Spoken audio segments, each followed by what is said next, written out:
A consciência de culpa torna-se o seu algoz.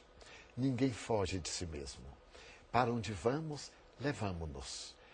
A situação desses indivíduos é muito dolorosa, porque aqueles que foram prejudicados, defraudados e que padeceram toda essa situação muito infeliz, aguarda-os no além e tornam-se cobradores impiedosos, trazendo-os à terra em idiotia, em transtornos esquizofrênicos terríveis, portadores de autismo, de tantas outras deformidades por causa dos seus perseguidores e da consciência de culpa.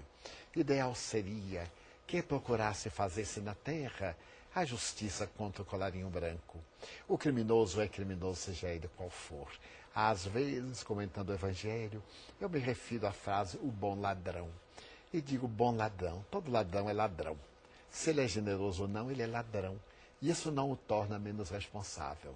Então, essa injustiça social deve ser liberada pelo indivíduo quando desperte no além e volte à terra para ressarcir.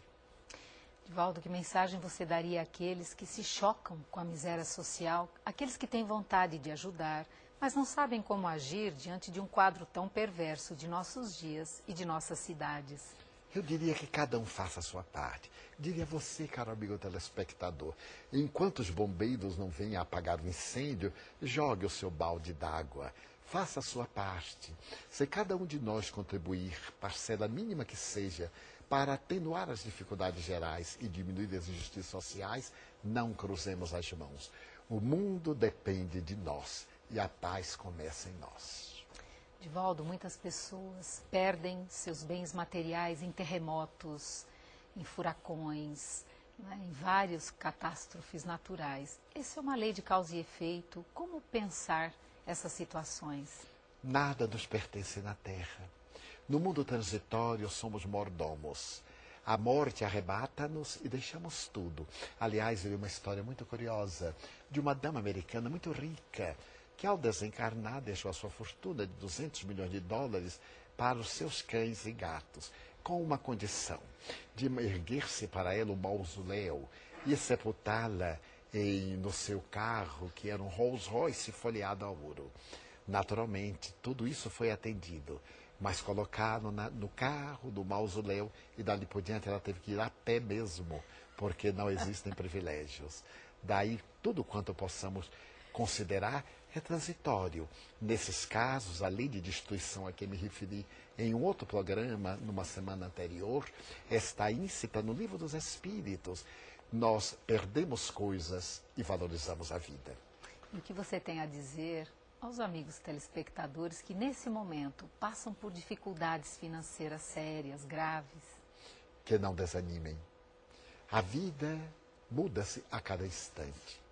Pense no bem. Mesmo diante da situação econômica que se apresenta no mundo, algo devastadora, recorde-se de que o essencial não faltará. Aqueles portadores das grandes fortunas temem e tremem, mas nós, que estamos com algumas dificuldades e aqueles que têm grandes carências, lembrem-se de Deus.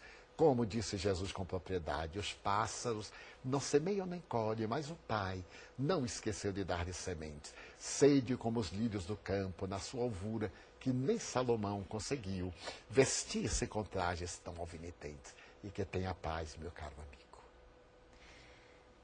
E o que a pessoa pode também, Divaldo, além desse bom ânimo, que é o que você está trazendo, que postura no dia a dia, de que maneira ela pode se preparar no meio dessa dificuldade financeira, Divaldo? Não deixando de tentar. Há um fenômeno psicológico que nos leva ao desânimo com facilidade.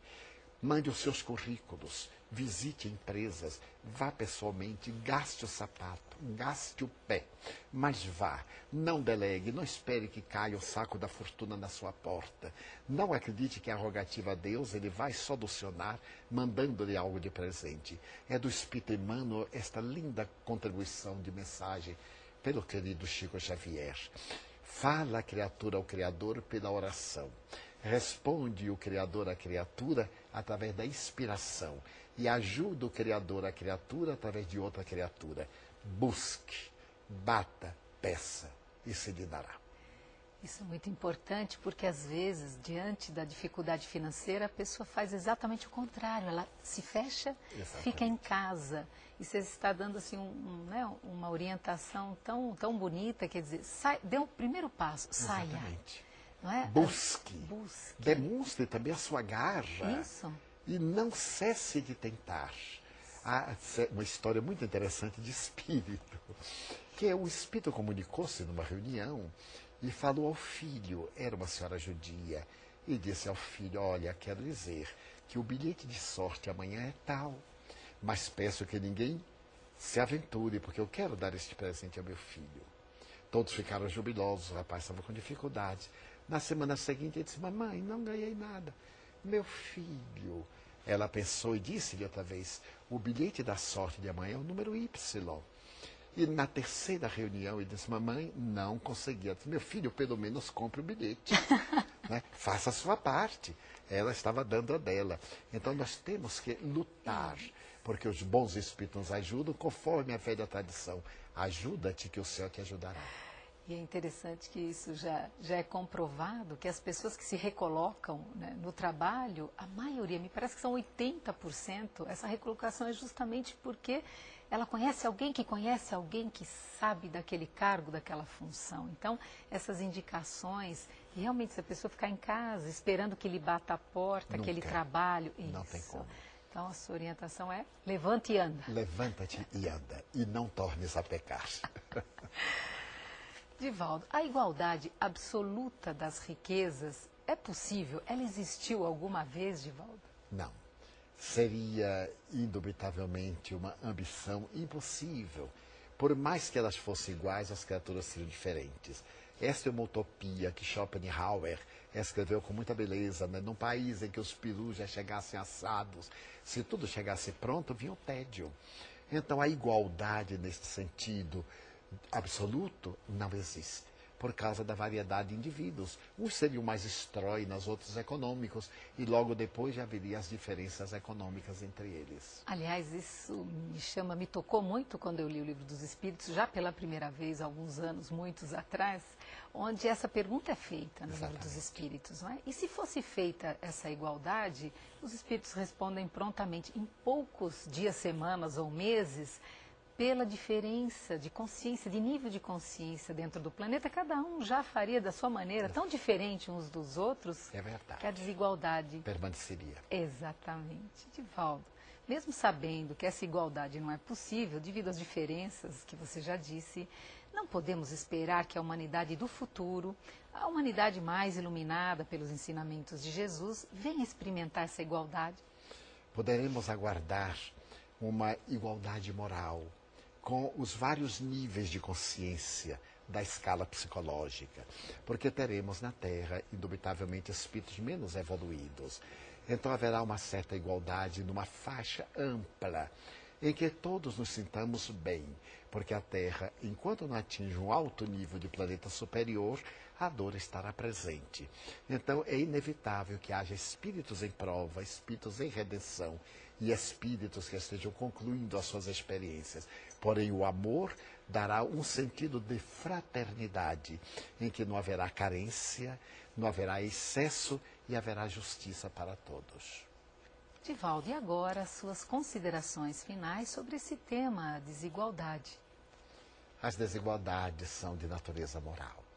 Graças às diferenças que existem entre nós, criaturas, aos nossos preconceitos, aos nossos atavismos, resultam essas desigualdades perturbadoras. Mas se cada qual cumprir com o seu dever, por menor que seja, irá atingindo o seu patamar de harmonia íntima. Porque mesmo no estado de igualdade econômica, de igualdade social, se o indivíduo é insatisfeito consigo próprio, ele deserta. Quantos milionários sucumbem pelo suicídio? Quantos indivíduos ricos alucinam-se pelas drogas? O importante, portanto, é o autodescobrimento, a viagem para dentro, a conquista da autoconsciência. Então, adquirindo esses valores, conhecendo-se a si mesmo, como diz o ditado popular, o pouco com Deus é muito e o muito sem Deus é nada.